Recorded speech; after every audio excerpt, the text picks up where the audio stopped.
गोष्टी कशा मजेच्या. तुमची सखी दक्षता देवेंद्र माशेलकर. दोस्तांनो, तुम्ही सर्वजण कसे आहात? मजेत आहात ना? तर मित्रांनो, साने गुरुजींना कोण ओळखत नाही? तर आज आपण जाणूया त्यांचा इतिहास आणि त्यांनी लिहिलेली श्यामची आई यांच्याबद्दल माहिती. तुम्ही ऐकले असालच श्यामची आई हे पुस्तक. आठवतंय का हे पुस्तक कोणाचं आहे सांगा बघू? तर हे पुस्तक आहे श्यामचं, म्हणजेच साने गुरुजी. साने गुरुजी म्हणजे पांडुरंग सदाशिव साने. हे मराठीत साहित्यातील एक महत्त्वाचे नाव आहे. तर तुम्हाला कळलंच असेल, आज आपण या भागात पाहणार आहोत साने गुरुजींचे चरित्र. साने गुरुजी हे प्रसिद्ध मराठी लेखक, शिक्षक, समाजसेवक आणि स्वातंत्र्यसेवक आणि तसेच बालमनावर प्रेम करणारे थोर व्यक्तिमत्व होते. निर्गवी स्वभाव, प्रेमळ वाणी आणि अखंड सेवा, अलौकिक गुण असलेले हे अद्भुत रसायन होते. साने गुरुजींच्या नावाची गंमत माहिती आहे का? तुम्हाला सांगते, ऐका.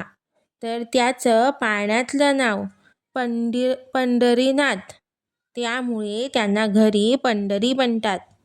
आणि आजोबा त्यांना लहानाने काय म्हणतात माहिती आहे? पांड्या. साने गुरुजींना मात्र राम हे नाव खूप आवडायचे. या पांडुरंगाचा जन्म 24 डिसेंबर 1899 रोजी रत्नागिरी जिल्ह्यातील पालघर येथे झाला. ध्यायमूर्ती येशू ख्रिस्तही याच दिवशी जन्माला आले होते. साने गुरुजीच्या आईचे नाव यशोदाबाई आणि वडिलांचे नाव सदाशिव असे होते. प्राथमिक शिक्षण पालघरला पूर्ण करून ते पुढील शिक्षणासाठी दापोलीला गेले. त्यापुढचे शिक्षण घेण्यासाठी औंध संस्थानात गेले. शिक्षणासाठी त्यांनी काढलेल्या हाल अपेष्टा वर्णनातील होत्या. खास गडग्यातून, काट्याकुट्यातून, अनवाणी पायाने धावत धावत ते विद्याशास्त्राचा मार्ग हसतमुखाने, आनंदाने आक्रमित होत BA 1922 मध्ये उत्तम रीतीने पास झाल्यावर फेलोशिप मिळवून त्यांनी 1924 मध्ये MA केलं. नंतर प्रताप हायस्कूलमध्ये त्यांनी शिक्षकांची नोकरी पत्करली. त्याने तन मन धन लावले. रात्रंदिवस ते तल्लीन होऊन विद्यार्थ्यांना शिकवीत, सांभाळीत आणि वाढवीत होते. तासाच्या, घंटेचे व महिन्याच्या पगाराचे त्यांना भान नसे. गुरुजी विद्यार्थ्यांची आई बनून आजारपणात सेवा करीत. धन्य ते विद्यार्थी ज्यांना असे गुरु लाभले.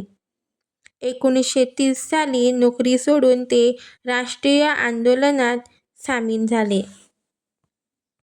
1930 मध्ये सवनीय कायदेभंगाच्या चळवळीतील सहभागामुळे नाशिक आणि तिरुचिरापल्ली येथे तुरुंगवास भोगावा लागला. नाशिकमध्ये चांदवड येथे ब्रिटिश सरकारविरुद्ध परखड भाषण केल्यामुळे पुन्हा एकदा धुळे येथील तुरुंगवास रवानगी झाली.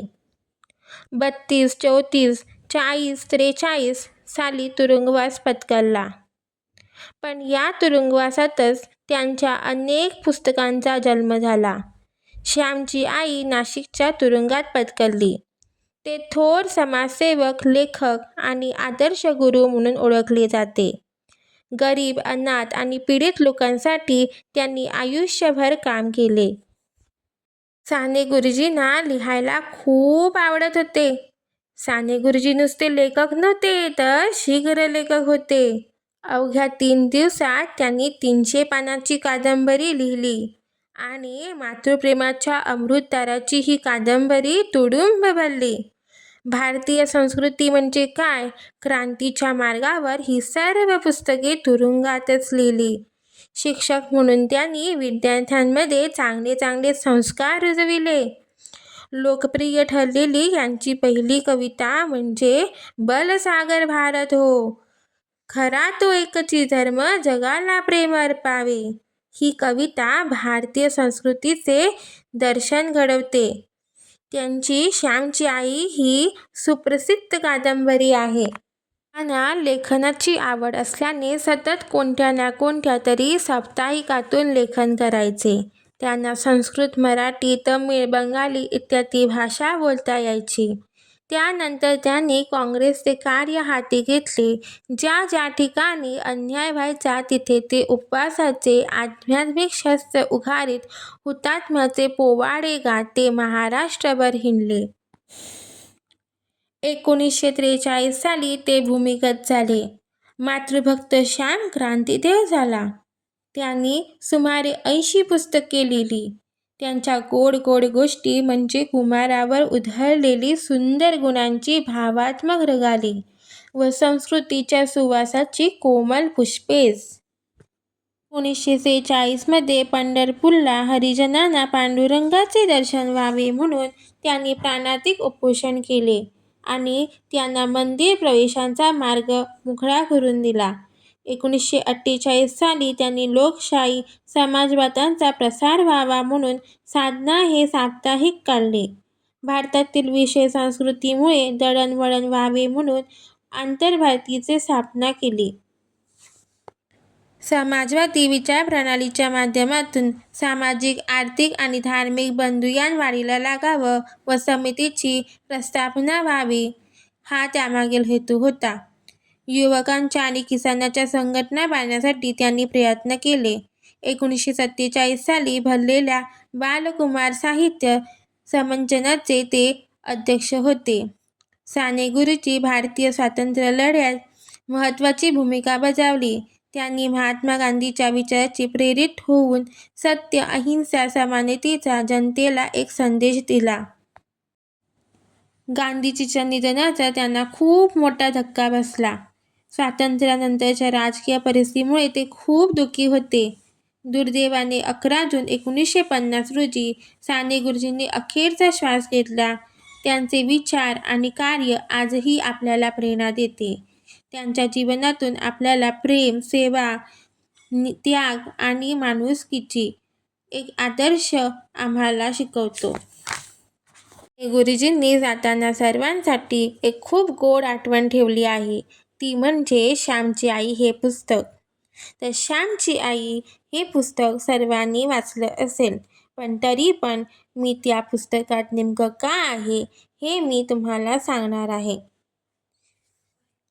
श्याम एका मध्यमवर्गीय कुटुंबातील मुलगा म्हणजेच साने गुरुजी. श्यामची आई खूप प्रेमळ होती, पण तेवढीच शिस्तप्रिय सुद्धा.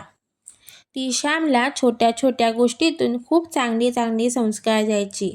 उदाहरणार्थ एकदा श्यामने रस्त्यावर दुसऱ्यांच्या वस्तूवर आपला हक्क सांगू लागला. जेव्हा त्याच्या आईला कळलं तेव्हा ती रागावली आणि असं कोणाच्याही वस्तूवर आपला हक्क सांगू नये ही शिकवण आईने त्याला दिली.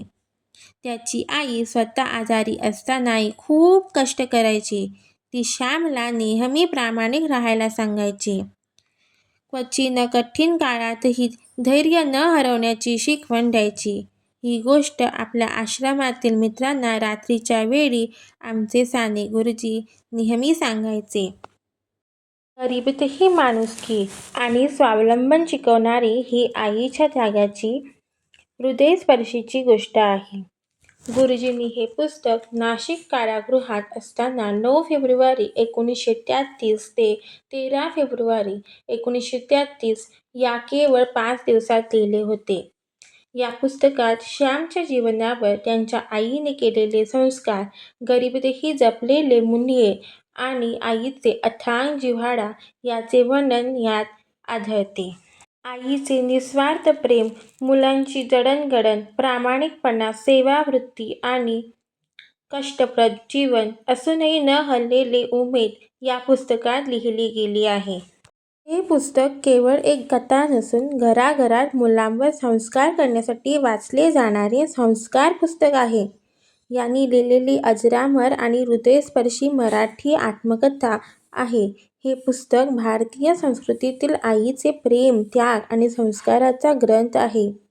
तर हे पुस्तक वेळ काढून नक्की बघा.